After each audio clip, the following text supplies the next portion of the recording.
We're in the grand final. Blackheart's Bay as the starting match, everybody. The starting map. We're going into a rematch. This is the rematch of the winner bracket final where we had the Bathrobe boys already going up against the Cats. And obviously at this point, Cho'Gall is just a staple ban against the Cats. It makes me sad to see that. I don't really even think that they would pick him, but everybody wants to at least eliminate the option.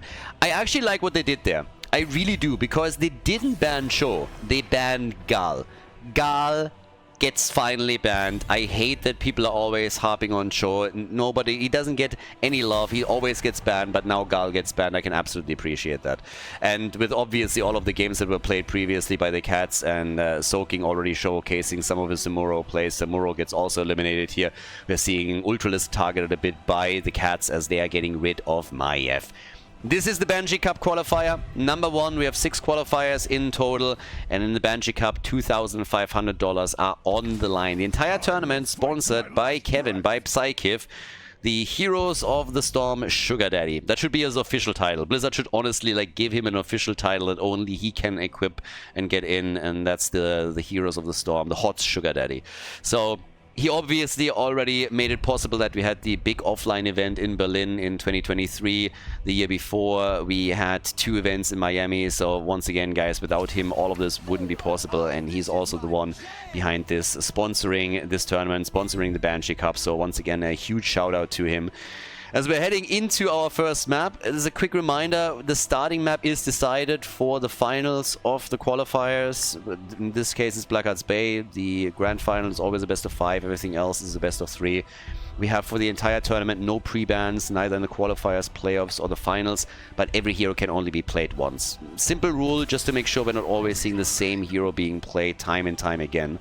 And it's something to just keep in mind as we're progressing through this. But I talked about this in the previous rounds, and I want to highlight it again. We have a bit of a twist for you guys. I'm not going to spoil it yet. I'm just teasing it here. When we're heading into the playoffs, we have a twist for that, and you're going to love it. I think it's gonna be an amazing idea. Maybe we have to tweak it a little bit. We'll see. I mean, even the Meta Madness rules, for example, just they evolved over time. At the beginning, we had some cool ideas there, and then as we went through 1 or 2 tournaments, we started to adapt them, just slightly change them in order to make them perfect. And we have a very cool new idea for this particular tournament that we're showcasing off in the playoffs. So once that we're heading there, I'm going to let you guys know. You can already guess a little bit if you have a suggestion of what it could be. Quick spoiler, it's not inverse drafting. Inverse drafting is insanely boring after the first 3 times it's done, so yeah, it's not that. But let's see if you're creative enough to come up with some other ideas and maybe someone is actually hitting the nail on the head. Now, either way, we have Urel and Lucio on one side as we're heading into Blackhearts, and Vala plus Blaze. This is a map that will always be famous, at least for me personally, for Harzobs destroying it single-handedly with Falstad, who hasn't been banned and is technically still available. It is a fun map. The problem on Blackheart's Bay is always that you can play the entire map without ever fighting. You're just always playing around a turn-in, or you're pushing for structures, you're disengaging, and you're just bouncing between the two. So team fights are not necessary.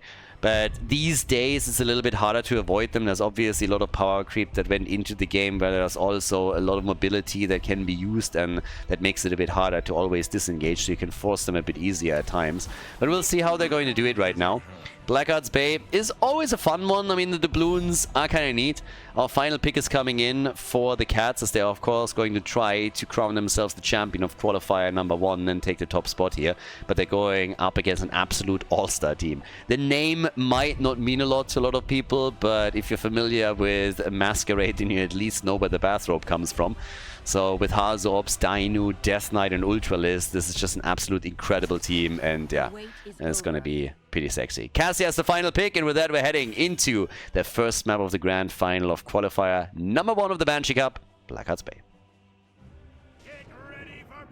Bathrobe boys against the Cats. On the left in blue, we have Harzobs playing Blaze, Dino on Vala, Death Knight on Rhaegar, Ultralisk playing Sylvanas in the first game of this best of 5 series, and Masquerade with Tyrael.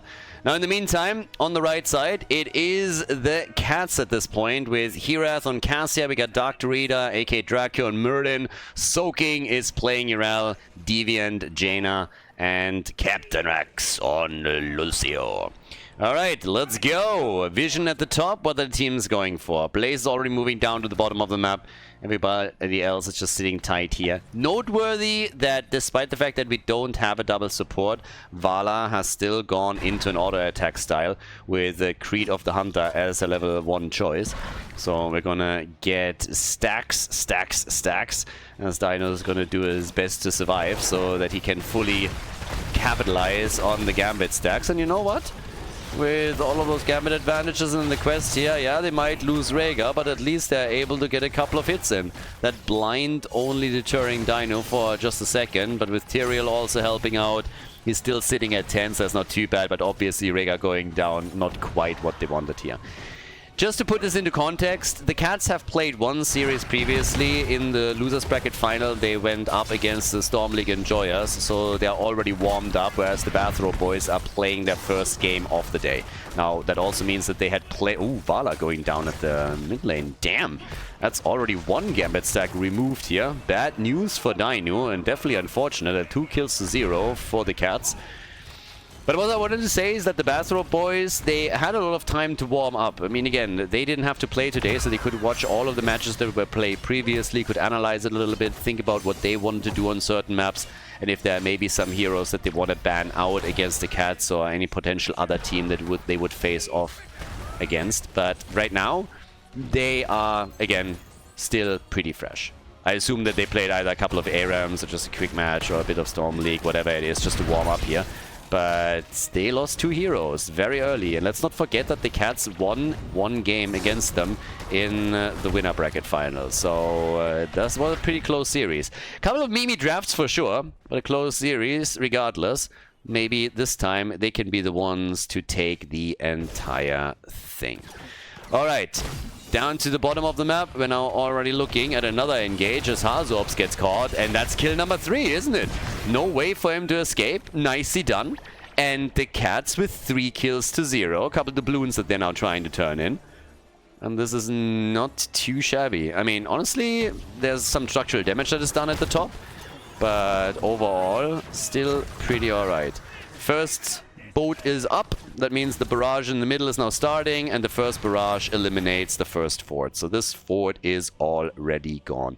Now, obviously, those turn-ins are going to become more and more expensive. Blackguards is a bit of a greedy bastard. It means that every single time that you pay him, he wants more money. Money. Give me those doubloons. The Bathrobe boys, on the other hand, are able to take a few structures out without the help of Blackhearts. Then that might help them in the long run. But since doubloons not just simply get lost, but can also get picked up by the opponent's team, is always a bit of a weird one. So yeah, you don't want to die here. They have 6 doubloons right now, not enough to go for a turn-in. The attack at the bottom of the map is already happening again. But yeah, level 7 is available. And thanks to an early destruction of the fort, this also means that the passive experience is now increasing. So yeah, that's another one.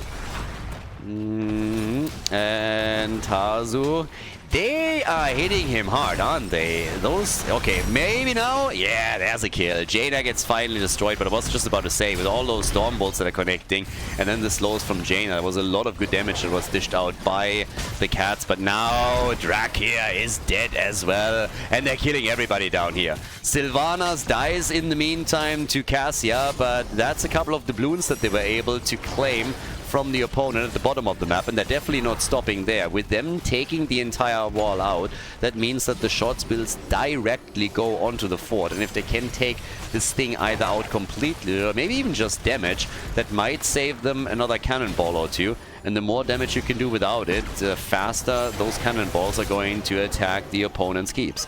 Another 2 doubloons. Yeah, you can't just run away from this one.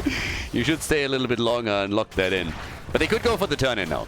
And keep in mind, the first set of doubloons or the first set of cannonballs that you get from Blackhearts will attack the mid lane. no matter how much damage you do on the other sides. So there's no real reason to attack the bottom of the map and just save them. So moving straight into the middle for a turn right now would make a whole lot of sense for them. But we could see the red team trying to contest this, of course. Now Sylvanas still playing it out against Urel, and Soaking is sitting at 3 doubloons himself. Red team has indeed started to contest. They're not just simply letting them turn in here. We have 9 doubloons in the hands of the Bathrobe boys, and thanks to the 2 camps that they're getting, that's another 4 doubloons that they're easily locking in. We also should get the chests back up in a moment or two. Shouldn't take too long for the next set to appear. And there they are. Chests are spawning. They might even get all 5 at the bottom chest. So now they're looking at 18 doubloons. But can they turn them in? That's the question. Now, one of the problems for the cats is, of course, that there's a siege giant camp at the bottom of the map now that they got to deal with. Blaze already moving in. Dark Raider Drakia, he has no chance for the interrupt. And there's the turn in. So this is going to be one barrage that starts. And this will eliminate the red team's fort in the middle. And as that happens, we have down... Oh, there's already a quick attack. Damn! That was a super quick judgment. Insta picked at level 10, and then he was trying to force the fight. Couldn't make that happen, but boy, that got dangerous for a moment. So yes, the fort in the middle is going to get destroyed. And actually, this is going to also do some damage towards the top. So they were already able to do some damage here. So with this destroyed, the focus is now going to shift topside, where this fort is going to take damage too. Structurally, that means that the Bathrobe boys are starting to pull ahead a little bit. Not by a lot. Ultralisk still has to be careful here. Especially since Lucio is now moving in as well. And yeah, not so sure if he's able to escape from this one. With Muradin, if he hits the Storm Bolt, yeah, Ultralisk is gonna die.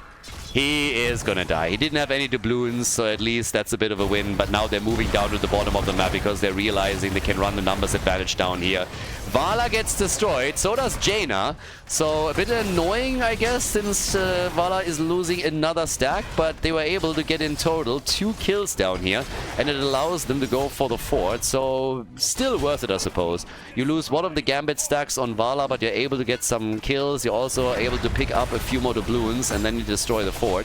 As long as they don't lose Hazu here, they're going to be fine. But they actually might. I mean, there is enough shields around. Might have to use his ult, though, and go for the bunker. Once that Storm Ball gets thrown out. Yeah, he has to bunker it up here. Bunker is being used. Rhaegar doesn't have an Ancestral right now. They're just burning them away, keeping them at arm's length. And Hazu will have to retreat here, at least for now. So Sylvanas is still pushing, and they're going a bit of a side lane pressure play with there, where they can try and take some structures down with Sylvanas alone, and she is obliterating waves, pushing for the top fort. It's the final fort that is still standing here. But yeah, there's already another quick camp that could be taken by Masquerade, and he's going for it. So they are sitting at 12 doubloons. 10 have already been turned in by the red team, and they're trying to deliver the final 2 that would allow them for another cannonball barrage, and they are going to get it. So this means that at the top side, this fort is going to get destroyed now, putting the red team, I guess, a little bit ahead, at least at the top lane. But let's not forget that they suffered some losses down at the bottom of the map. So if you want to tap the fountain, this is actually the moment to do it, because this thing is going to disappear in a couple of seconds. But if the blue team can turn in as well, they would take the lead again. The problem with Blackheart's Bay is always that if you lose a fight, you're also losing the doubloons that you're holding, and that makes a lot of these battles insanely intense. 14,000 damage for Cassia. Already setting up here. Jet Propulsion connects, and Muradin is instantly at 50% HP. Has to retreat here. Should allow at least Rhaegar to turn in. They're zoning them away as best they can. Hazob's doing his best, and Rhaegar turns everything in that he has. That's 6 doubloons already secured, but the battle is still raging on. The bunker has already been used. Hazu is low, needs the Ancestral, and gets it from Rhaegar. Tyrael could also join the fun now, and coming from the side. He still has his Judgment. Hasn't used it yet. Maybe now an opportunity, and damn the damage. Lucio dead. Muradin dead. They're trying for Jaina, and Deviant has no chance of an escape. He is going to die. They lose the doubloons in the process. Not only does the blue team now get another turn in, they will destroy the fort at the top with it, but they have all the momentum on the map that allows them to go for a few additional camps, take the doubloons there too, defend the top lane. And this is a spectacular position for them to be in. Taking the doubloons away from your opponent here. Absolutely fantastic. Cassia doesn't hold any, and Urel at the bottom of the map also does not have anything. So 8 kills to 6 overall. Topside fort destroyed. And now the barrage is going to shift back into the middle, where the keep is going to get attacked. There's not enough cannon shots remaining that they can really do anything here, but they're opening the wall up. And let's not forget that they're still holding a decent amount of doubloons that they could secure here to make the next turn in a bit easier. What a Stormbolt. Really nice connect here. Dino might still... Oh, no, Lucio! Oh, that backfired so heavily on the cats. Yeah, they thought they could get the kill, and then Blaze ruins everything with that jet propulsion. Now they're going for Muradin. And Rega, yes, he's dead, but so is Jaina, and Muradin is obviously going to die too. And all of this is happening as we have the next set of chests spawn on the map. So that's another 10 doubloons that are up for grabs.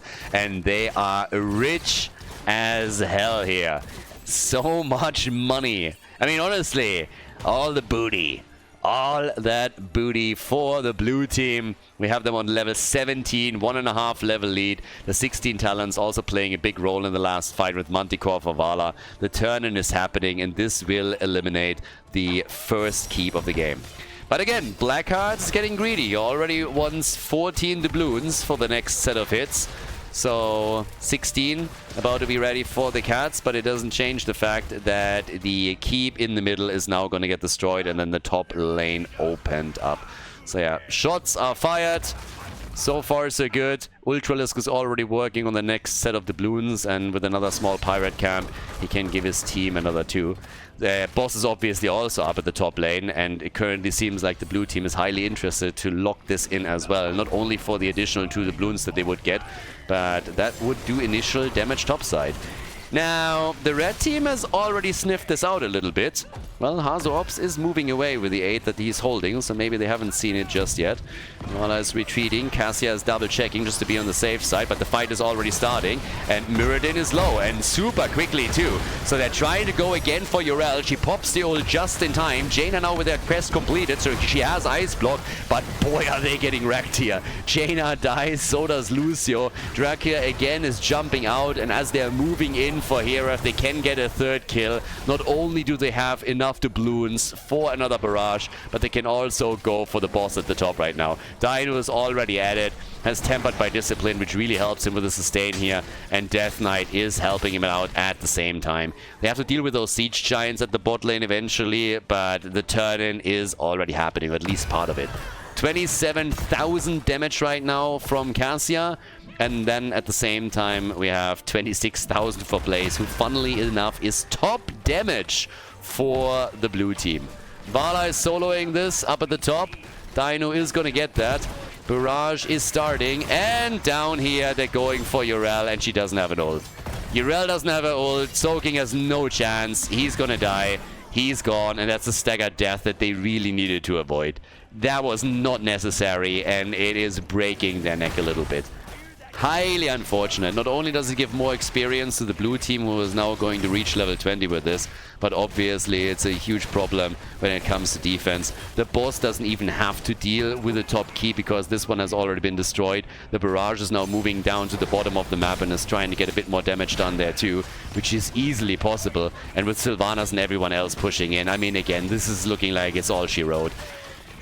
I mean, it's not over until the fat lady sings, but I can tell you one thing. She's already taking a damn deep breath right now, because this is not looking good. The core is going to get attacked next by those cannonballs.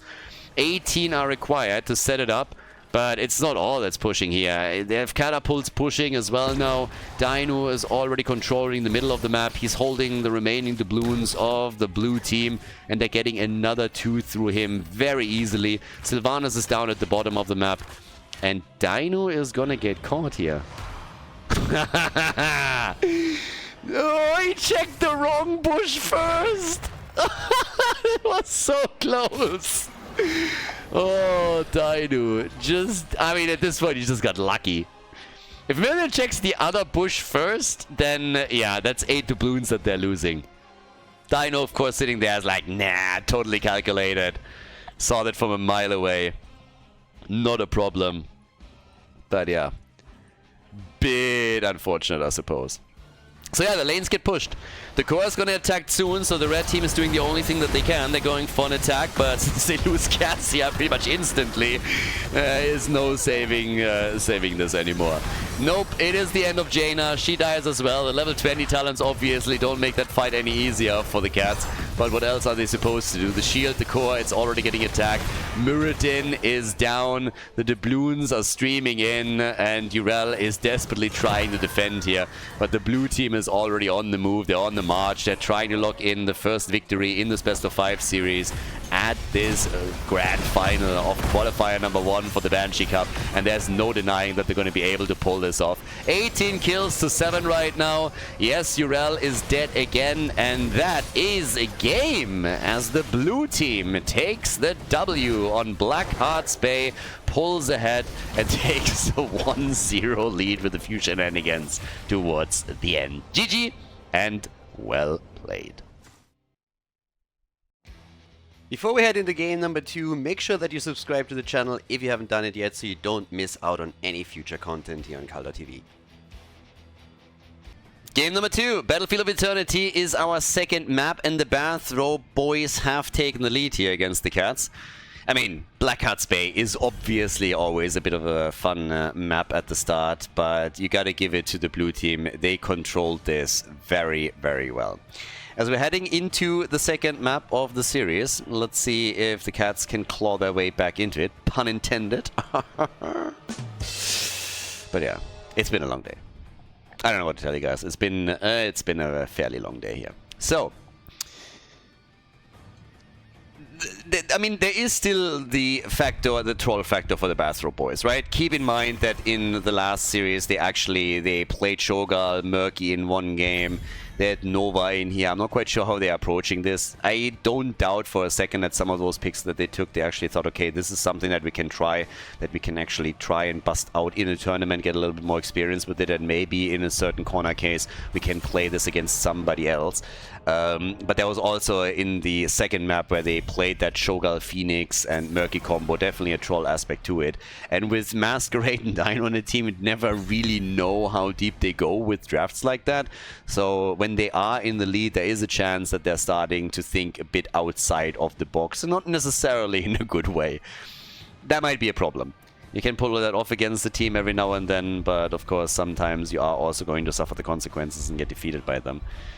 It's not like the cats are going to pass up an opportunity to quickly draw even and maybe decide the grand final in their favor. It is the best of 5 though. And here comes the quick ban on Genji. Maiev is therefore up. So they got Maiev. I mean, it is Battlefield of Eternity, granted, but still, Maiev is technically up. So if they want to go for Maiev, they could go. And, well, let's see. Uther as a first pick. Vala has been played. When I see something like an Uther first pick that could very quickly turn into an Uther main tank and a second support coming in, the first thing that really comes to mind is Vala. Now Vala has been played and cannot be played again in the same series. But what you could still play is, I mean, there's obviously multiple choices. Even if you're going for a huge support on Maiev, that's great. There's a couple of other heroes too that would excel with this. But this is Battlefield of Eternity. You could go Soldier. That is an option. You could actually make a move for Soljan. Now we get Hanzo and we get Samuro. So Samuro was banned out in game number 1. They didn't really want to deal with this. Now here in Battlefield of Eternity, it seems like they're a bit more confident in letting Samuro through, and Soaking actually picks him. But I want to see what the blue team now does. Is that a chance to go for a double support Soljan? Or are they just simply playing around the usual suspect that you would get here? Maiev, even with a double support, that would already be great, and there's Stukov. Okay, so we got Uther as a main tank, we get Stukov in here as well. Maiev is going to be supported by this, and Ultralisk is already an utter nightmare when he plays Maiev with only one support. If he has a double support behind him for additional sustain, he can go even more aggressive, even deeper, so yeah, this could could get rough very, very quickly. But let's see how the cats are reacting, and I also want to see a bit on what exactly the Bathrobe boys are now going to follow that up with. I mean, we got Hanzo on the red team side. I could have totally seen Suljin before that pick for the blue team with a double support. If you get Suljin into a semi-late game on Battlefield of Eternity and you have him sustained through a few team fights and can then stack there, is always great. Against Samuro, you obviously have a few more targets there as well. I mean, let's go all out here. Samuro, Misha, Vikings. We get the full shebang. It's the biggest team that you can get, I believe, right? Am I missing somebody? You can add Nova for a decoy, I suppose. But then you're starting to run out of options a bit. But essentially, you can just like field an entire army against the opponent's team. Wouldn't do that against Suljin, though, especially if he goes for Arcanite Access. He goes up against that army once and then unleashes level 7, and all of a sudden you're having him at triple-digit stacks or something, and he destroys the entire team. But we get Deathwing. We get Deathwing and we get Deck Arcane. Makes it a little bit more annoying for Maiev to really get a tether together there. Deathwing is not going to be impressed. Not even a bit.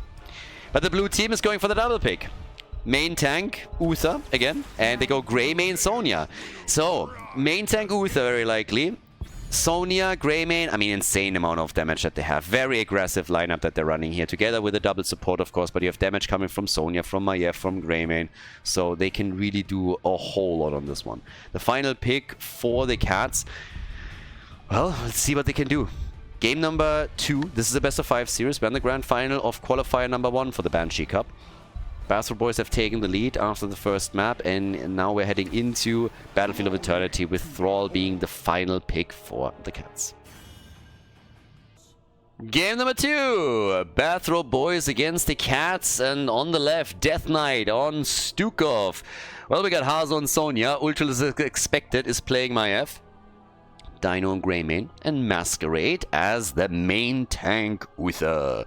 On the right side of the map, though, the Cats coming in with Dark Reader, aka Drachia on Deathwing. We have Deviant on Deckard Cain, Soaking on Samuro, Hirath on Hanzo, and Captain Rex is playing Thrall with the Trolling Thunder. Alright, let's get this show started. Let's see what they can pull off here. We have up at the top only Sonya, so they didn't go for this double support split where you sometimes see a support top side, let's say with Greymane or with Sonya in this case, and one at the bottom of the map. That's just splitting them off completely. Draconic Might for Deathwing. And immediately a tether and a kill. Hi Samuro, bye Samuro. So he's gone within seconds. That is an easy first blood for the Bathrobe boys. They already took the lead in the series, and now that they have the numbers advantage at the bottom of the map, they are trying to guard it with a lurking arm from Death Knight, and Greymane moved in, did some damage in Worgen form, but this is definitely them off to a pretty good start here. We have a 1-0 in the best of 5 series, and we'll see if they can follow up with the second win, or if the Cats are now clawing their way back into all of this and make it a tie. Now, for now, the camps are up, and this triggers an immediate attack by the blue team as they're going down to the bottom, and they're actually grabbing this one, and just in time. So no real chance for the Cats to contest it in any way, shape or form. We're having them still trying to linger around a bit here. Gotta be careful. It's kind of weird, honestly, for me to see Samuro in the format at the bottom of the map. I mean, just by definition, I automatically, when I see Samuro, expect him to be on the side lane, and seeing Thrall being picked, I automatically assume that he would join the format and might even go into Crash Lightning. But that's not really the case. So a different lineup, or the different, positioning that they're playing out here, with the bottom suffering. They are having trouble. One tower is down, the side wall is down, and the second tower is not looking too hot either. And with the gate now destroyed, they got full vision of everything that's going on behind it. So they need a change of plans here. This is not working as intended for them. Even the fort is now being damaged, and that's highly problematic. You are 2 minutes into the game. Your opponent has not only taken a kill, but the lead in experience. And yeah, this is a problem. Now Hazu is struggling topside a bit against Thrall here, at least on the hit point side, but obviously easily able to now go for a full spin to win and try to sustain himself through that. As long as it doesn't outright lose the lane, it's fine. And he's doing well enough there. Camps get claimed now that the objective is spawning, but with a bit more pushing at the bottom of the map, I mean, who knows? Maybe they can even go for an early fort without the objective. Now, the next question then is going to be automatically what happens with Immortal number 1? Who has the better chances here? Hanzo is an absolute beast when it comes to Immortal damage, but we are on the other hand looking at Greymane, who can also do so much work whenever he gets properly supported and is able to go into melee range on either structures or an objective. Deathwing main tank still doing his thing. And Ultralisk, okay, is jumping out here, and Sonya and Greymane are already on it. Thrall immediately moved into the cocktail. Not quite sure if that was intentional. It was more so aiming to defend, I suppose. But yeah, there's a bit of damage done. Dino's just dancing in and out, forcing the rest of the red team to immediately respond and start to defend here. Camps are obviously being defeated, and at the bottom of the map, that spells out some damage on the fort, but not enough to be a real concern. With Sonya defeating the top lane Shaman, she can now join the fight too. And they're instantly starting to commit onto the objective. And that's an easy halftime show victory for the blue team. At least it should be. One more hit, I suppose. Yeah, there it is. Ultralisk jumps back out, and yeah, Ismaev is just crazy. Ismaev is absolutely insane. Yeah, there's a reason why she gets banned out time and time again. So they're starting to move in here again. The double support that supports him here makes the life of him even easier, but we still have Hanzo, and Hanzo is crazy. Hanzo's serrated arrows are absolutely bananas when it comes to immortal damage, and he single-handedly is starting to help the red team catch up on all of this. So, yeah. Samuro jumping back in, might get the kill against Dino, and does. So Greymane is out, and Soaking just walks out of it. Nobody even assisting.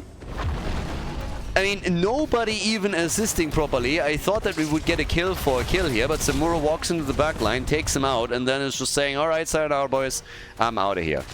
Now we had at the bottom of the map a bit more damage done by Hanzo. They're really starting to try and attack multiple fronts at once, but the objective is about to be taken, and I'm not sure who's going to win it, but it is actually the blue team with 700 HP. Hanzo moving over to the left did not help them. I'm a bit confused here. I really thought that Hanzo... I think if they kept him on the right side, he might have been the one to lock it in for them. It is a small shield though. I suppose the wall is going to be destroyed, but that's probably it. And yeah, we'll see what they can do with it. With level 7 talents, we're now also looking at Ancestral Wrath. We have Skyfall in for Deathwing, lurking up with a growing infestation, which we've already seen previously in action in the series on Aldrich Pass, which has been a pretty popular map in this qualifier. But yep, Fort is actually getting attacked, Soaking goes down, and they're getting way more than they should have out of this. And that is real bad news. Guys, that's 2 forts that are gonna be destroyed here. Even if they're saving the one at the top. Sonya is murdering the bot lane right now. So on 2 lanes, the blue team is starting to pull ahead here. I mean, look at Hazu. He's escorting another minion wave in, and this is going to be the end of the bot side fort. So this fort is going to get destroyed. Blue team has now a 1-level lead. And at the top, they might not get the fort, but look how low it is. The second they get heroic abilities, they can just move in and claim it. Without a care in the world. This is really problematic for the Cats. They're losing too much ground here.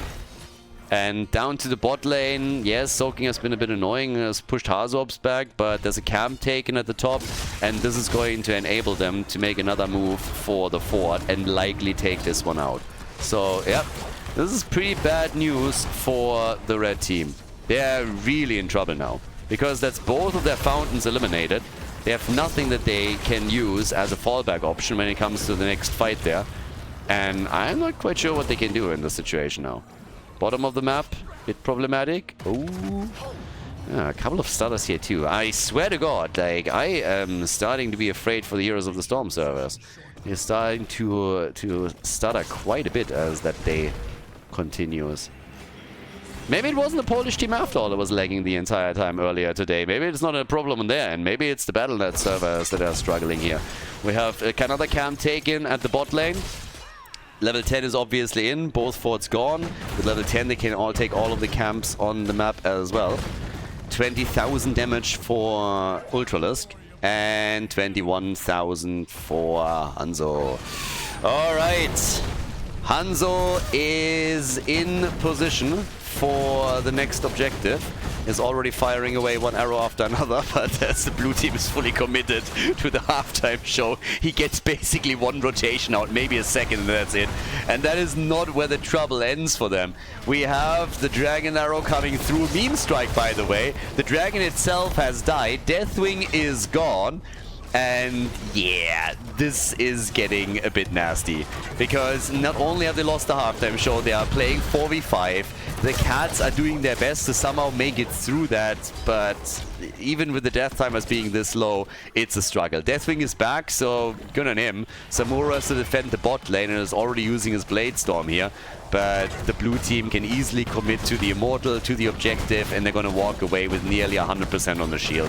What is that? 95%? That's disastrous. And with Thrall being caught here, Captain Rex is going to die. If they don't get a counter kill, I mean, it's worse than that. Not only do they not get a counter kill, they're losing Deckard Cain as well. Well, and they get Greymane. So at least that. Hanzo, Hirath, he turned it around a little bit. It's still a 4 versus 3. But given the death timers, this is still, as weird as it sounds, it's still kind of okay for the Cats, because Greymane has travel time. If he wants to join the fight, he has to move across the map, and the heroes that died on the side of the Cats just don't. They have a defender's advantage in that sense. So the damage is coming. They can break through the wall. Meme strike, baby! Oh, big damage! Big kill! Uther killed by a Hanzo meme strike. Get wrecked, son. Nice. That was pretty awesome. Samura is still pushing them back here. The Immortal is alive, and he wants to kill. And he is not getting it. Now, they don't get him either, but yeah. The Keep still takes some damage, but look at that kill again.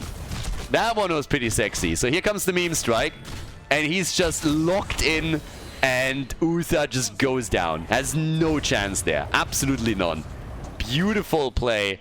Well coordinated. And that is how you execute a proper meme strike if you really want to get some value. Now, where does that leave us?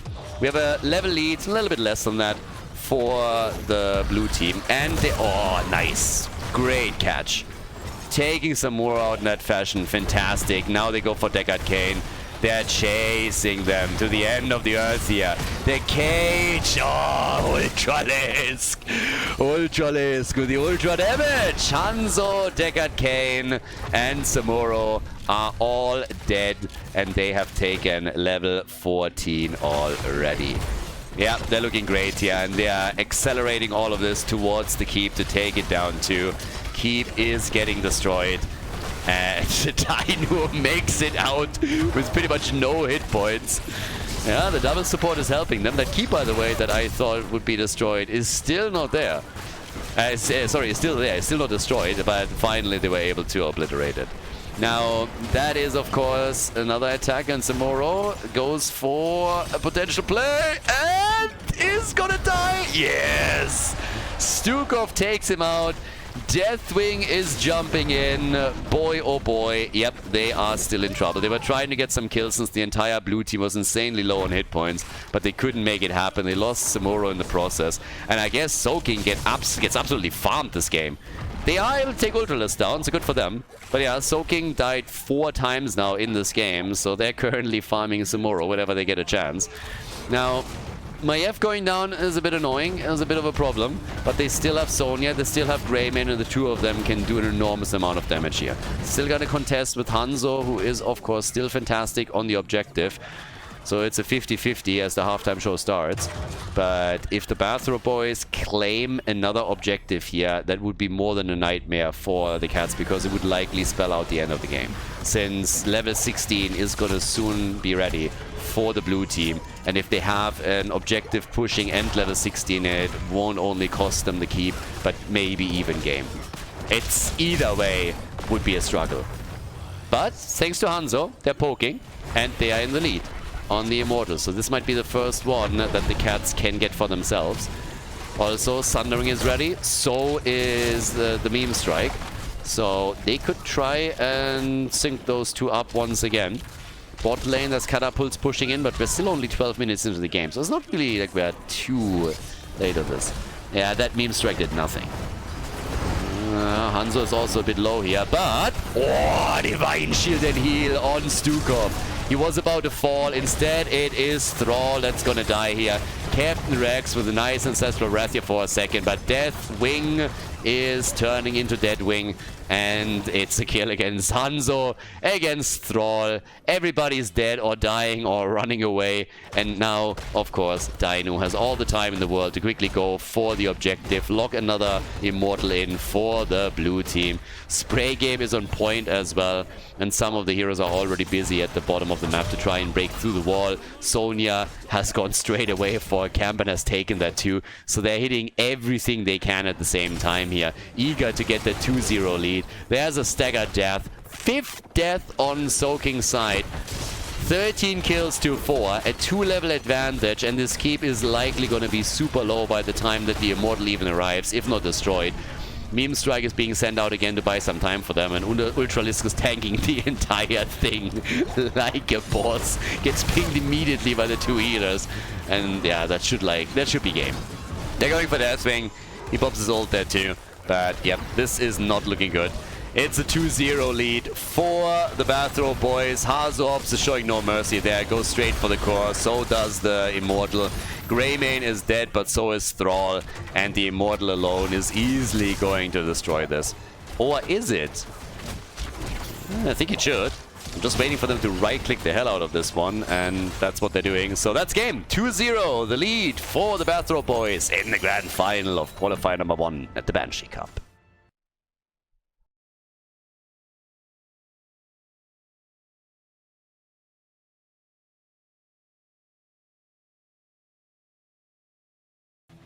Third map of the series of the best of 5. Match point number 1 for the blue team. We have Garden of Terror. First pick for the Bathrobe boys. So the Cats chose the map.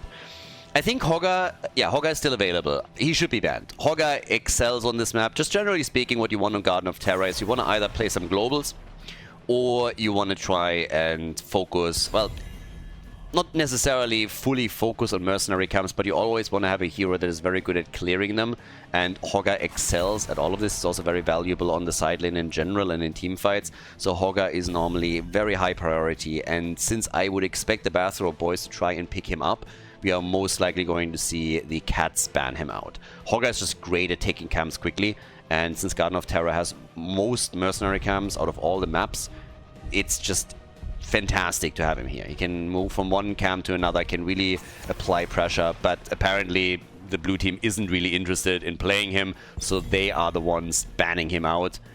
And with that, I'm just fairly curious what the blue team is going to pick, and also what gets expand here. Is this a map where you might be worried about the Vikings, about Abathar, about any of the shenanigans that Hazops is usually throwing into the mix for them? That's obviously one. So, yeah, let's see what they're doing. Kerrigan. Yeah, I'm a little bit torn on Ultralisk's Kerrigan lately. Lately, I feel he had so many games now with Kerrigan where he just kind of fell short. I think I give the title of best Kerrigan player currently over to Nick and just settle for Ultralisk being the uncontested top MyF that we have in the Nexus. Something like that. So, we got Kerrigan banned out. First pick, Abathar, right away. First pick, Abathar. Was already disgusting what they pulled off in some of the previous games with Abathar as an early pick, and of course it influences everything. If you get a Lucio, he's going to chase you down with a symbiote, which might actually be a pick here. But, actually, wait, Lucio?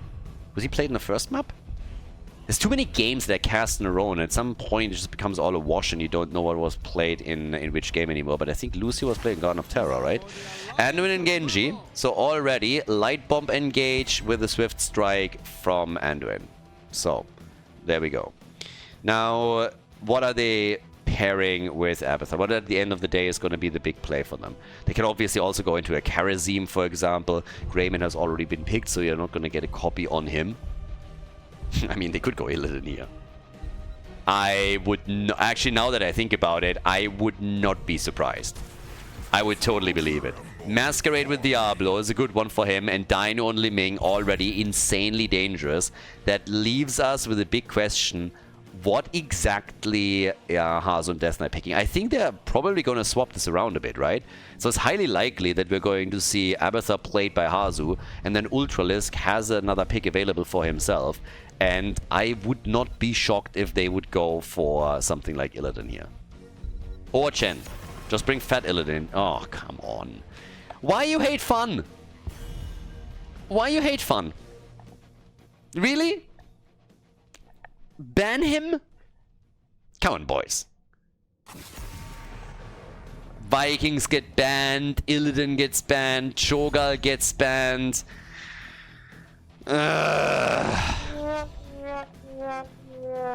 It's a sad day in the Nexus.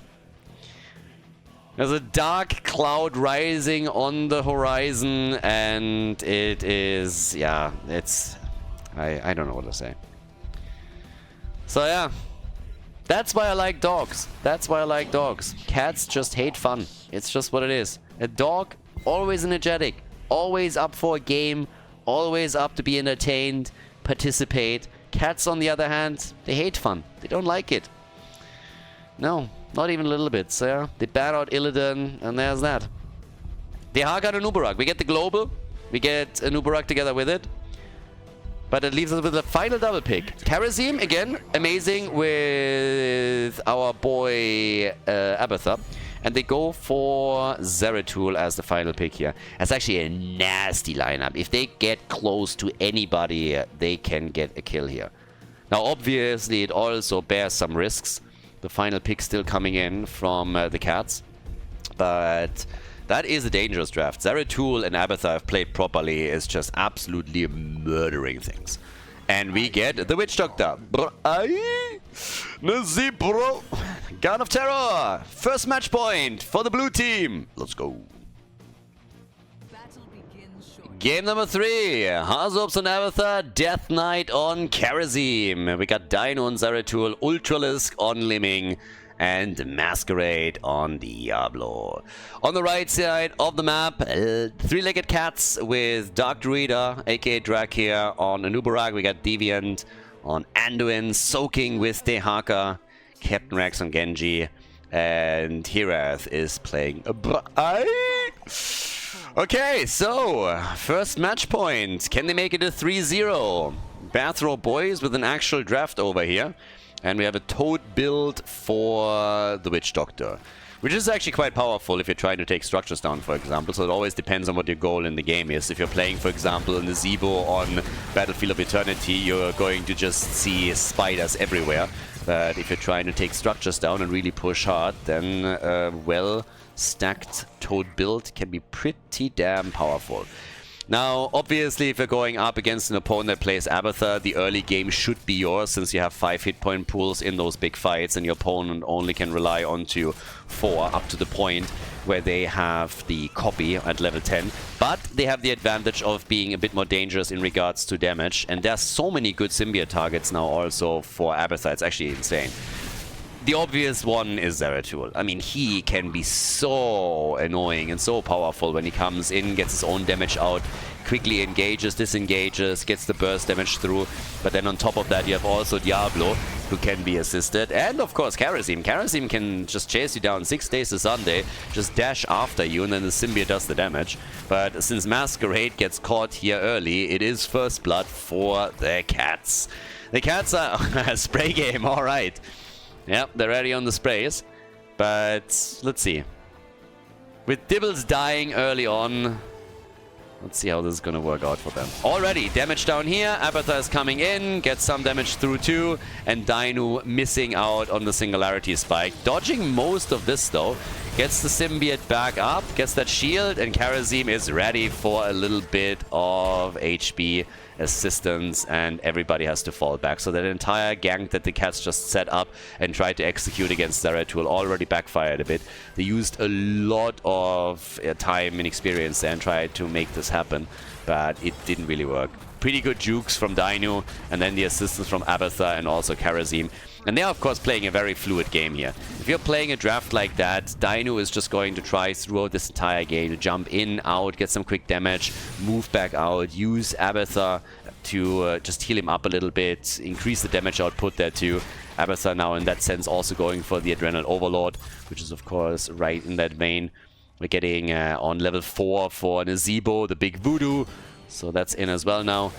But still noteworthy that with soaking on Dehaka, not only does Abatha have to be a little bit careful with his position, he can't just simply move out onto the lane and be in plain sight there. So they have a global too, which is really nice for the side lane control. It's Zeratul Abatha that comes in for a quick kill against Anduin. Anduin going down, and well, Genji has to be careful as well. They're already chasing him hard and trying to go for the first seed, I suppose. There's a juicy target at the bottom of the map, on the other hand, that they want to get. And even if they can't kill Soaking, just pushing him back out, reclaiming control over this lane is already helping. Now, Nazeebo's job is to stack. Nazeebo has to get to level 20 with 175 at a minimum, just so he is able to get his stacks for the Vile Infection. They want him to be the main damage dealer in the late game. And this is a map that lasts very, very long. And Dainu didn't last all that long over here, did he now? Because Nazeebo, with that damage over time, was able to drop him. So Zeratul is gone. That's the second kill for the Cats. Now the fight isn't quite done. They still want to go for Nuburak and drag here. Oh, Genji, hello, my friend. A bit cautious. Yeah, if Ultralis connects a combo there, you are toast, buddy. So Nazeebo is still undisturbed, just stacking. And he is there. If they get into the late game with him properly stacked, then yeah, the Toad build in particular can just take a core or any structure down within seconds. So you kind of want to make sure that it's not going to get to that point if you are the blue team, or at least if it has to happen, you want to be way ahead at that point in time. So already a bit of a ping happening. Death Knight asking for the symbiote, I suppose, but it was just put onto Ultralis. So Hazu wasn't able to switch back that quickly. And now Diablo is being helped as well, but Ultra... nearly another kill for the Cats. The Cats don't want to go out of that grand final without taking at least a map or two. So they're doing the best they can now. Trying to break through that bottom wall, trying to come back into the series, make sure that they're not losing out here. Next seed is up on the map. With the first one already be delayed pretty heavily, I don't think it's going to be an issue on level 10. Nice! They're going for Steal on the Siege Giants. This is, of course, the beauty when you're having Avatar as well. I mean, this is a lot of mobility that they have. They committed to that with 4 heroes. They still have Nazeebo up at the top. He's scouting this out a little bit, but they're already trying to trap him just slightly, only showing Zeratul here. But that alone is enough for Hera to immediately back off and say, like, yeah, no thank you. Best way to stop Nazeebo from stacking is still to kill him. So as long as he stacks slow, it's fine. He just has to stack continuously. The seed over on the left side is going to be taken. Mulius, of course, up, and that's always a pain if you have to go up against it. But there's a nice wall stun against Genji. Alright. Masquerade starting to bully people again, and he's not the only one. Dino's moving in and gets a few nice hits off against Nuburak before he himself has to jump back out. Doesn't get hit by the stun though, so it's all good. But we have at the bottom of the map still Dehaka doing his thing. And this could in the long run become a problem. The early level 10, not an issue. Or at least it shouldn't be. Some nice damage, and maybe enough for a kill. No, there's the stun. Tries again and takes Genji down. Sweet, sexy plays by the Bathrobe boys. They want to go for another one, but Dino's a bit low, but thanks to Ultralis coming in, swinging from the side, they get a follow-up kill. Now we got the Might of the Nerazim, we got the 7-sided strike. They're pushing towards the bot lane too. 3 kills to 2, and well done here. Spray games still YOLO'd out over as they are going for another potential kill, aiming for Dehaka, which they can't fully control. But even at the top side, if Masquerade gets a good angle on Nazeebo, he could do a lot here. Nazeebo's sitting at 80 stacks, so yeah, he is doing alright. He's definitely doing okay on this. They go again for Karazim, and he dashes out, no problem. They got all the mobility that they need here. The play is ultralisk. Wave of 4 straight into the combo, and then Nuburak makes it out, but without the heal that he got a second later from Anduin, he would have fallen for sure. Another attempt to make a play. Masquerade is missing the grab, still gets stunned here. Has to wait for the cooldown to be back up, and then look for another wall stun. But we have Zeratul already driving a wedge between the team. And we'll have to move out here. Nearly jumps into the zombie wall that was set into the bush, but is still able to escape. So the Kobe is now ready for Abathur. They can take team fights if they want to. But definitely a spicy battle. And 7-sided! The end of the dinosaur. Yeah, the Haka extinct again. Gets caught and killed. Easy play, isolated from the rest of the team, and thanks to 7-sided strike, they are able to take him down here. So the channel is happening on the second seed for the blue team. Third one in total. Each team currently has one, but they're already starting to drive them back again. And Genji gets attacked, and he's not going to Swift Strike over for another interrupt. This is going to end up with Dino grabbing the second seed for the blue team, so they are now ahead on the objective. But Nazeebo at the top can still unleash the Toads on the opponent. He has 109 stacks. Again, the whole idea here is, or one of the ideas, one of the plays that the red team has is to just try and make this a super long game. Get tons of stacks ready for Nazeebo, get him into the late game, and then allow him to deal with the Vile Infection. And Dino is dead. Dino gets soloed. Heraz is like, yeah, you're kind of overestimating a little bit which plays you're making. I guess he was expecting that symbiote from Zeratul, sorry, from Abathur the entire time, but they were busy fighting down at the bottom of the map, and instead of getting a kill against Nazeebo, they now lost 2 heroes. They lost not only Zeratul, but also Diablo and the stacks that he had. So that's a bit of a backfire right there. I honestly think he expected that symbiote to come in, and it never came. And that's a chance for the Cats to go for the fort and take that out. But for the Bathrobe boys, a bit of a disaster, honestly. Great position before that, and then all of a sudden it's just like, yeah, 2 heroes disappearing. So the Mule is up. They're trying to dive in. Drakia might be in trouble. Goes for a quick cocoon, though, to save the retreat. And honestly, that kind of saved his butt here. So we get him at 122 stacks, Nazeebo, and is already going up on the top, trying to make the play here for the seed. As down at the bottom of the map, Dehaka's again in trouble. 7-sided strike, and bye-bye. Soaking gets caught again and killed. And he's not the only one. It seems like they might even get Captain Rex, but he is able to dash away. Still had the Swift Strike available, or that could have been a total nightmare. So now we're having another set of Siege Giants claim. But it's still 5 kills against 4. It's extremely even on the kill count, and we have level 13 on both sides. But with level 13, we also got the Soma Transference, so that's even more survivability with Abathur, which is big, honestly. It's big for anybody that gets ahead here. So Abathur has way more of an impact right now, and with level 16, this is going to increase, no matter what you're going for. Just slow the opponents, more damage output, healing for whoever the target is. So yes, they can do a whole lot with this now. And they will. They will get more and more aggressive as all of this continues. And particularly Masquerade is always looking for a good angle so they get a wall stun through. Even that bottom fort hasn't been destroyed yet. Abathur has been just muling this up time and time again. And eventually I guess it's going to fall. But he's getting so much value out of that level 7 talent. Yeah, Toads are coming in. And Zeratul might be a bit too late. Diablo moving towards the front. Where's that symbiote when you need it? Dino's most likely... copy! They go for the Zeratul copy. Coming in with a double cleave super quickly. And can they get a kill? No! And... oh, the copy gone. Here comes the Arca. They nearly burn Nazeebo to a crisp, but it is Li Ming that dies. Ultralisk is dead. The cocoon on Diablo helping them a ton in that fight. And now with the isolation follow-up, they're going for Diablo and they drop him as well. Blue team too confident. And this is a problem, and a big one, because now there's a significant lead in experience for the Cats, which will allow them to get an early level 16. And they want that fort. Yeah, they go for Dino, try and get the kill here. But that fort is likely going to fall now, and even if it doesn't, Nazeebo's at 140 stacks. This is likely going to get to level 20, and then they have to deal with Vile Infection. For now, they have to deal with the Garden Terrors. This is not looking good for the blue team whatsoever. They're behind in experience against the Nazebo team. They have to deal with Garden Terrors now. They just lost their first fort at the bottom of the map. No matter how much value Abathar got earlier from Mule, this is still a huge deal. So, good luck dealing with this. Top side, well, they want to go for a kill here. Death Knight, bit in trouble. He needs the symbiote, he needs it quickly. But even with that, he's jumping away and is getting caught. 7-sided strike. Does he have a dash? Nope.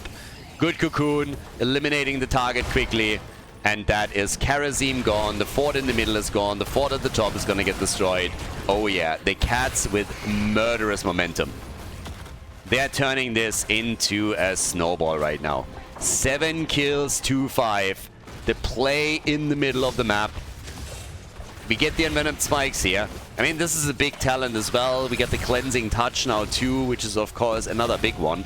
So huge talent spikes, particularly when we're looking at, for example, Zeratul with a Void Slash now. But they have lost every single fort. They haven't taken a single structure down.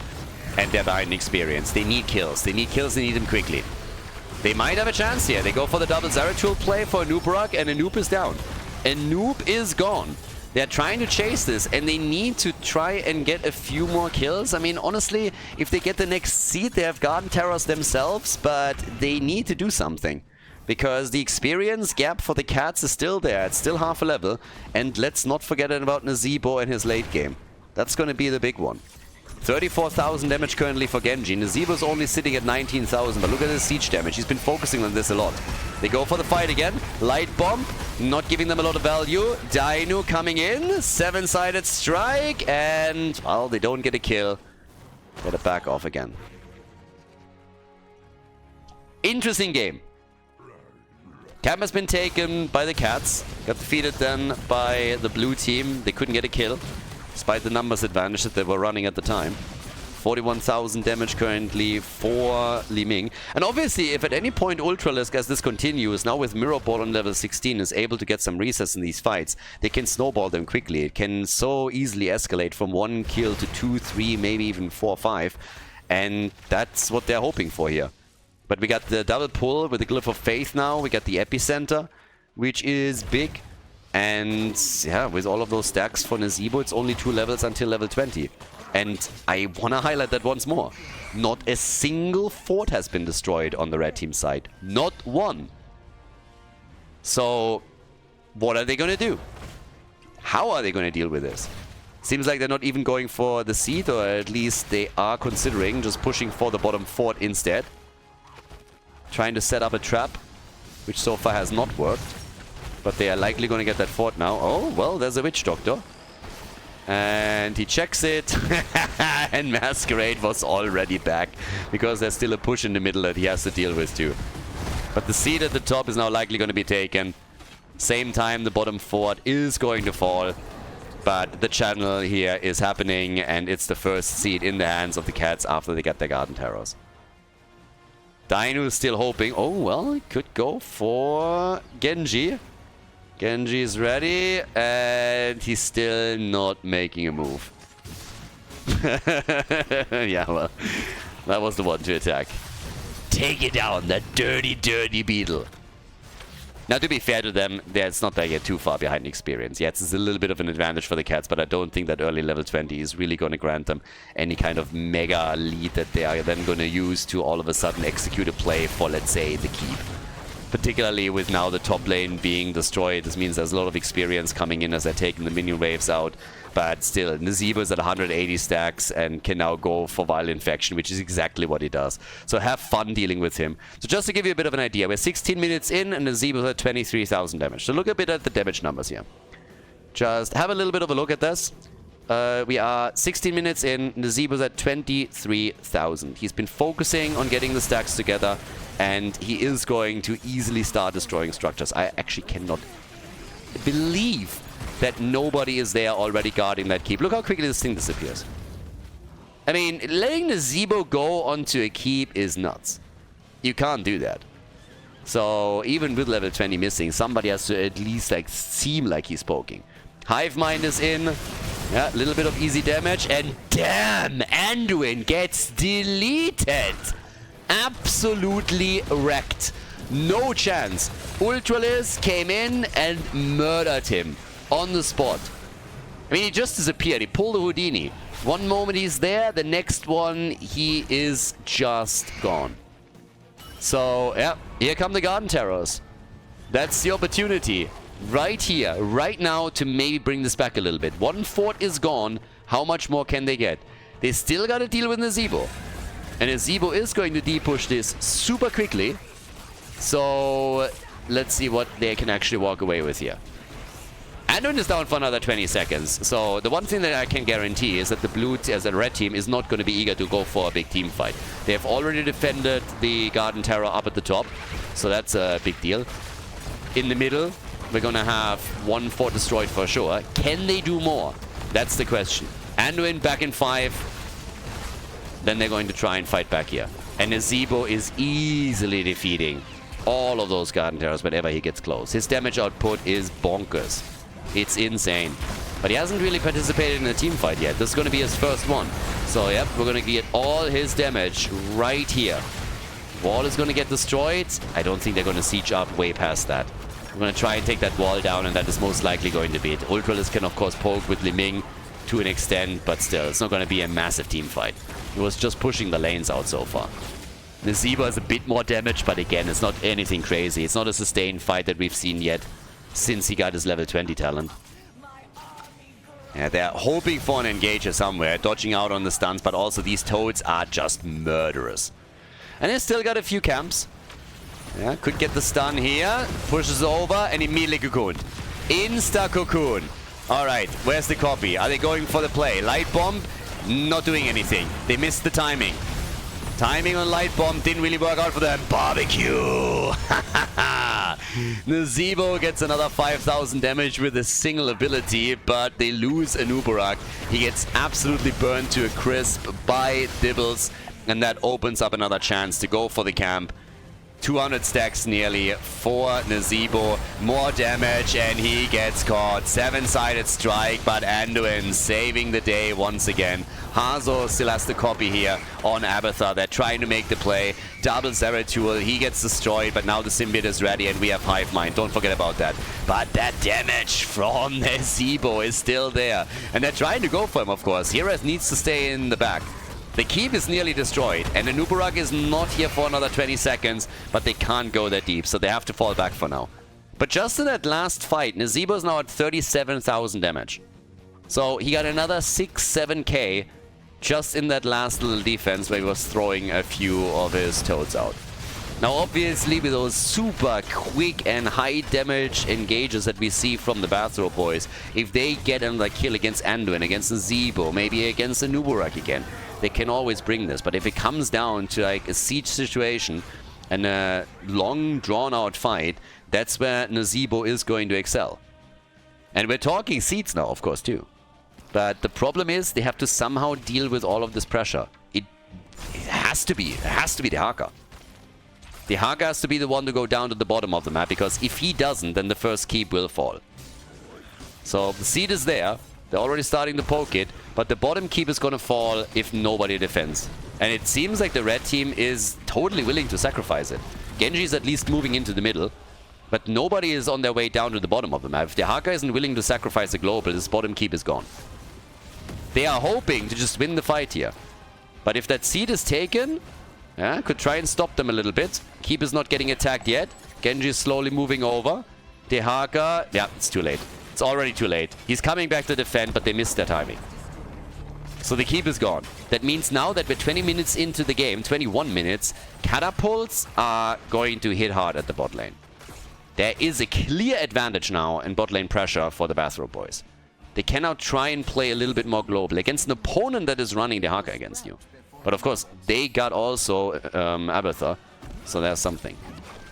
And just as a side note, Abathar is sitting at 124,000 siege damage. Yes, he's not bringing the numbers that Li Ming or Nazebo do to the table, but that is still solid. And he can do that safely. He's not exposing himself to a gank, is not missing out on a rotation on the timing. So, yeah. Also, great job by Heroes not dying throughout the entire game. He's the only one besides Abathar that hasn't died yet.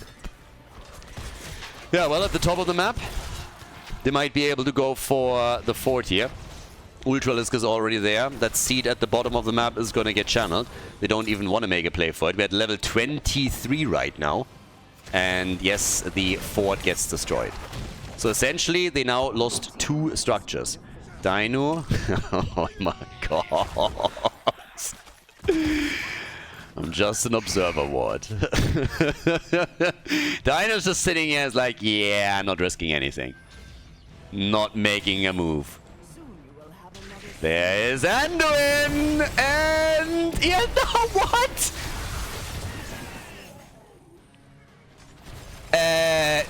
What kind of brain fart was that? He just didn't move. He just died. Guys, what the hell is this? What did he just do? Look at this. He attacks, and then he's not moving away. He's getting hit by anything there, not moving out, getting stunned, absolutely. Did he not see an Uberak? Did he not see that there would be additional follow-ups? That might have just cost them the game. That might have cost them the game here. Now we have Garden Terrors. Zeratul is back for another 20. He must have not seen an Uberak. He gets the initial route, then the light bomb connects. An Uberak stuns him again, and he just gets deleted. There's no way he saw an Uberak. Keep is gone, and oh my god, they might have lost the game because of that. He thought he could snipe Anduin, and I think he was mistaken. 8 kills to 8. Zeratul is back. The core is falling. If they don't kill Nazeebo quickly, the core is gone. Nazeebo alone is wrecking this too easily. Mule is there. Hirath dies, but it might be too late. Hirath is gone, 29%. Genji is about to fall too. Genji gone. It's game. It's game. It's game. It's game. GG, a game for the Cats as they take Garden of Terror. GG.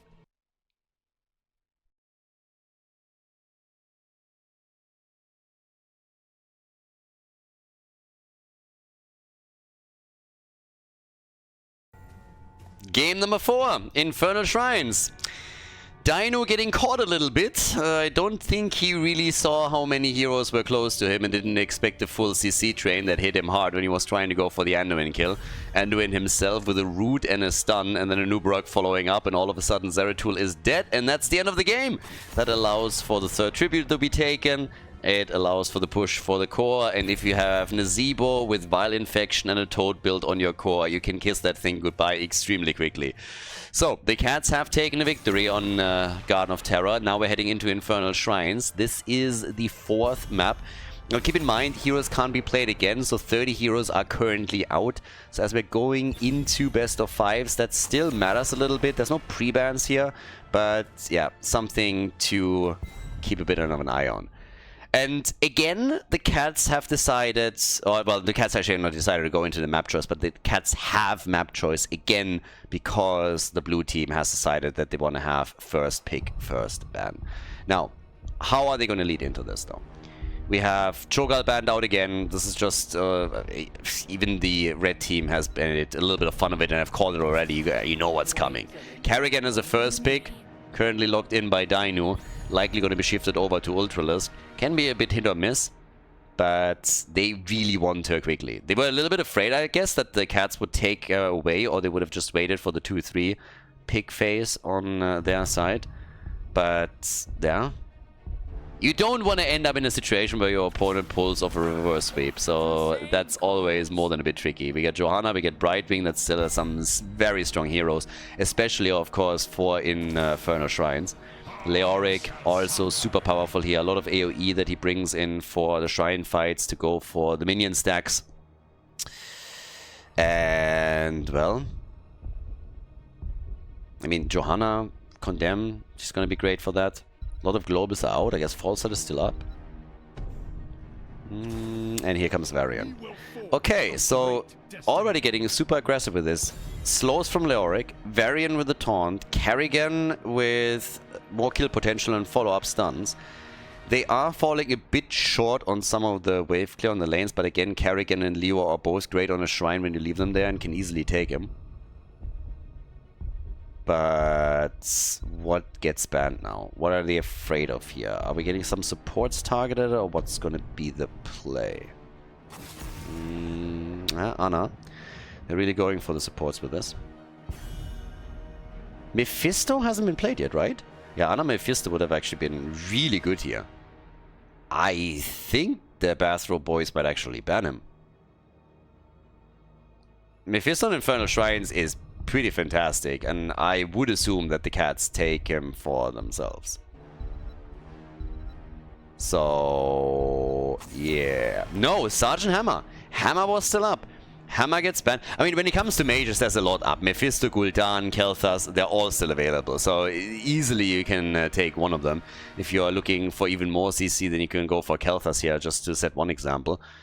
But Mephisto is played a lot, and of course he has incredible damage output when played correctly. It's kind of funny to me because back in the day it was a meme. Mephisto was a meme, only played by Make, and he was one of the few players that could make him actually work. And now everybody plays him. There he is. Mephisto, and we get Soaking playing Arthas, trying to get more control on those shrines, and of course attempting to also put Kerrigan in a good spot there. That leaves us with the final two picks for the blue team. They could go for a mage very easily to follow up on the stuns that they have. We still need them with the support. And in an ideal world, you want somebody that can lock a target out. I mean, there's still plenty available. Even Alexstrasza Dragon Queen is, of course, an option. But not quite as useful when you're following up on variants. So Whitemane is the logical choice here, together with Chromie. So a lot of burst damage here. I mean, if they can accelerate this, if they can start getting kills, then this is great. But also, if they're falling behind with this draft, then yeah, good luck. Captain Rex goes for Falstad. We got the birdie. We have a lot of really good picks for the cats and even some globals for them. So guys, the stage is set. Infernal Shrines are our fourth map. It is match point number 2 for the Bathrobe boys. Let's head straight into the next map and see if the blue team can claim victory here, or if the cats are forcing game number 5. Fourth game of the series, fourth game in qualifier number 1 of the grand final here at the Banshee Cup, with Dainu on Chromie, Ultralisk playing Kerrigan, we got Harzobs on Leoric, Death Knight on Whitemane, and Masquerade playing Varian. To the right side of the map, the cats with Drakia on Johanna, we got Deviant on Brightwing, Soaking playing Arthas, Hirath on Mephisto, and Captain Rex is playing Falstad. They got the global again, and he goes for the Gathering Storm here, as we are heading into the second match point for the blue team. So, at this point, also deep breathing. And with that, we're now looking all the way at the top. Mohazu just waiting on the lane. Everybody else is sitting in the middle of the map, trying to get a bit of damage done here in the 5v5 that they were hoping for. Howling Blasts are starting to connect, which gives us the first few stacks for Frost Presence. And they get Masquerade locked down pretty tightly, and it's going to be a kill. So yeah, even with Whitemane trying her best to keep Varian alive, that's a quick one. Neither Kerrigan nor Leoric were there, so they were just trying to bait a bit in the middle, and as it turns out, that was the end of Varian. Masquerade gone, first blood for the cats. Well done. And yeah, it's not too shabby what they're pulling off currently. We got 2 stacks for Varian with his Lion's Maw. And get the Fury of the Swarm over. He has a level 1 talent choice for Kerrigan. But definitely not the start that they were necessarily expecting here. Ultralisk already up at the top. The Endoral Anomaly is now in for Chromie. Down to the bottom of the map, a quick engage with Varian. Missing Taunt, of course. So at the end of the day, he's an oversized minion, and that's about it. But Leo and Kerrigan still sitting in the rotation against Arthas and Falstad. And level 4 is inching closer and closer for Varian to finally become a hero and then doing his thing. So, as is, we got Hazu still rotating back towards the top. I mean, it's going to be the game for him, right? He's going to rotate between lanes. He's going to get this wave clear into action. Arthas is going to try and mirror that as best as he can. Falstad going to help out occasionally. Austin's renewal is now in as we're getting the first mercenary camps taken. And they're even nipping on the right side. And with level 4 now already, that means they can force a fight here. So Falstad is there, and they want to get both.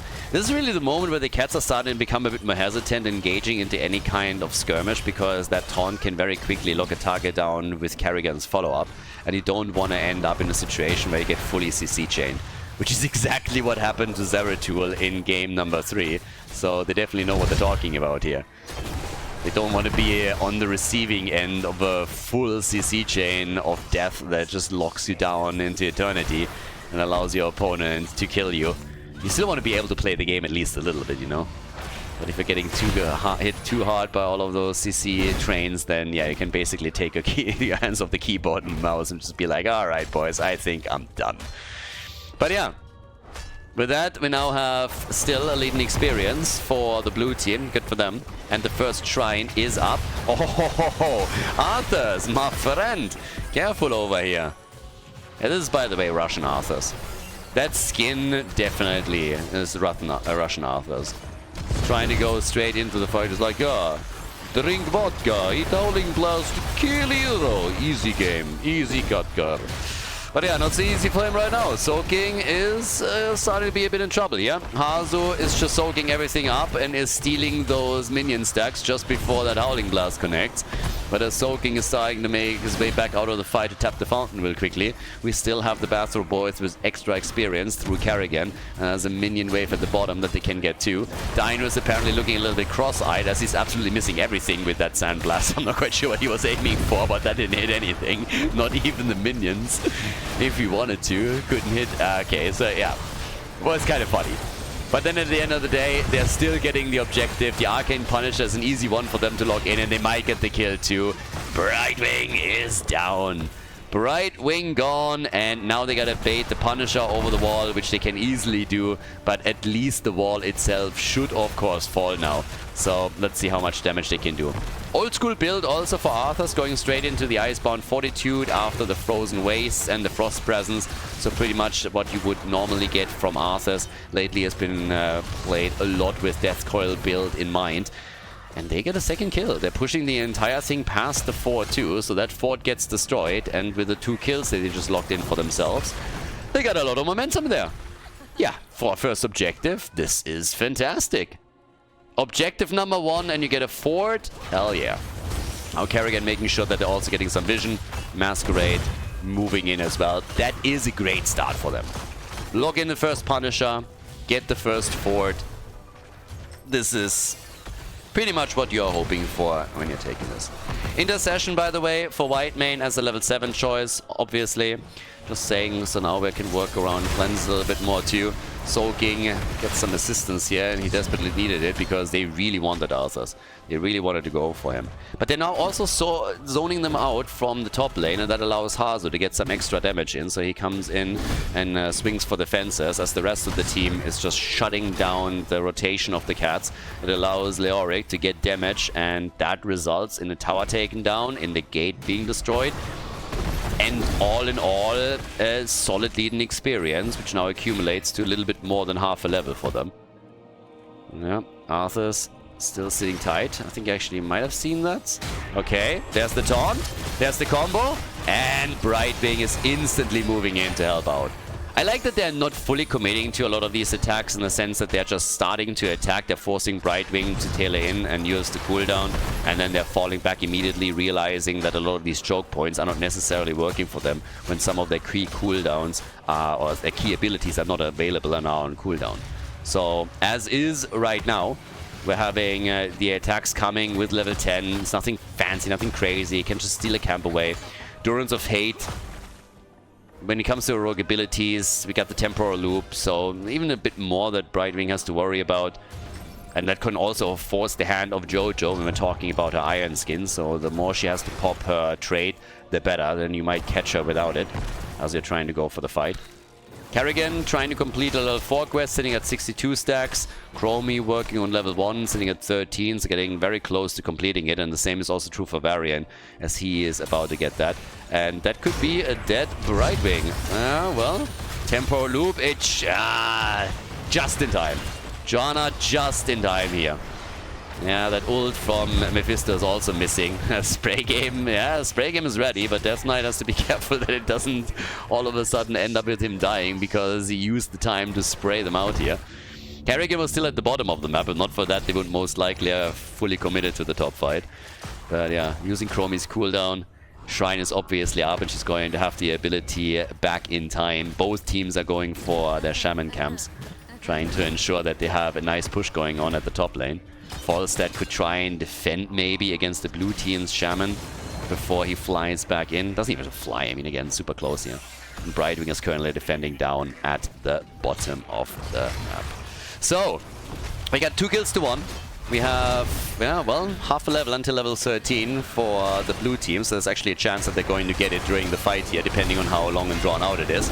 And Tomb, highly unimpressed. Jojo is just walking out of it. She's like, oh yeah, nice. And Tomb, awesome.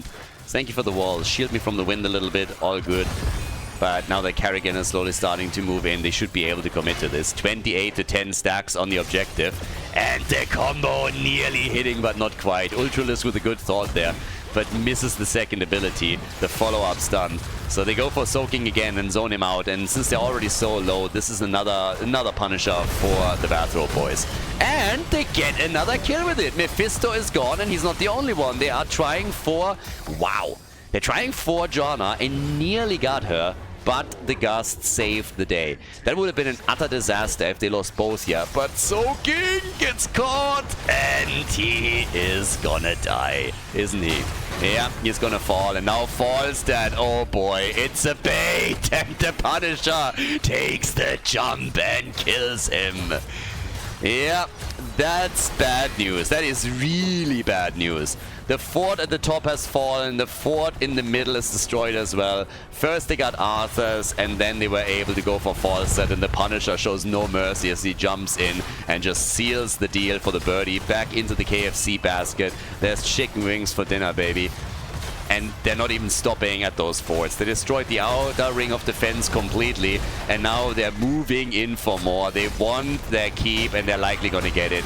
Chrysalis already used. Arthur's is trying to stop them here, but the keep is gone. Topside is still getting attacked, and it's an absolute nightmare for the Cats. They did such a great job bringing it back and winning game 3, forcing game number 4, but now they're suffering. They lost part of the wall at the top side keep. The keep at the mid lane is totally destroyed at the bottom of the map. More pressure coming in, and as finally level 13 is ready for the Cats, the blue team is already closing in on level 16. Nasty. Nasty advantage for the Bathrobe boys. They're absolutely crushing it here, of course. Currently, they are dominating these fights, and it is extremely tough for the Cats to bring this back. 21,000 damage for Falstad is the top damage that they have here. Look at Mephisto, for example. Mephisto is sitting at 16,000. That's still the second highest damage in the game, but it's nothing crazy. It's nothing where you're like, oh my god, Mephisto is really murdering it for them. He doesn't have a lot of opportunities to really get that damage out. And you compare it to what we have on the blue team side. We have 25,000 for Chromie, we have 18,000 for Kerrigan, 19,000 for Varian. So yeah, they're getting tons here.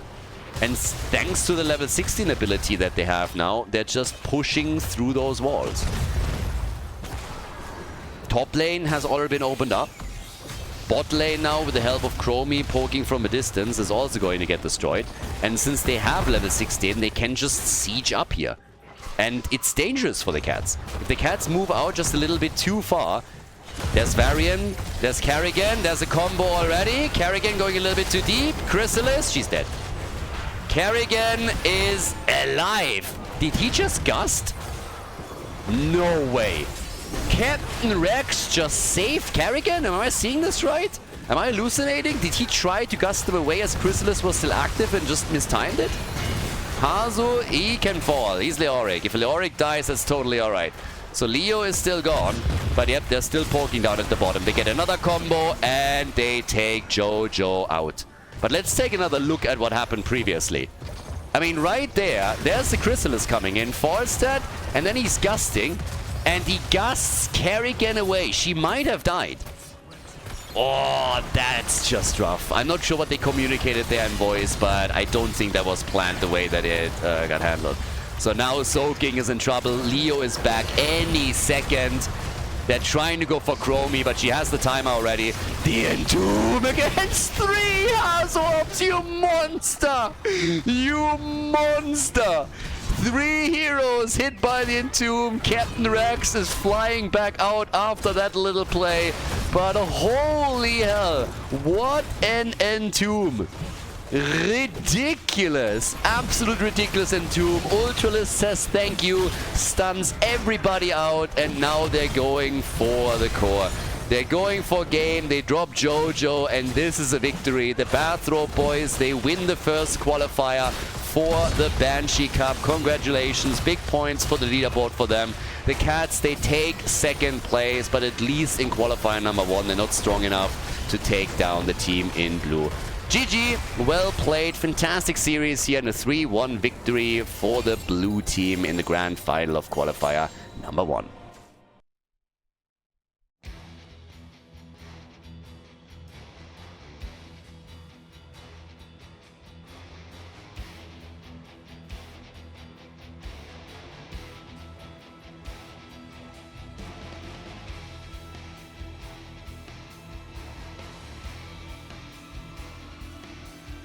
Thank you everybody for watching the video today. I hope that you enjoyed the show and the commentary.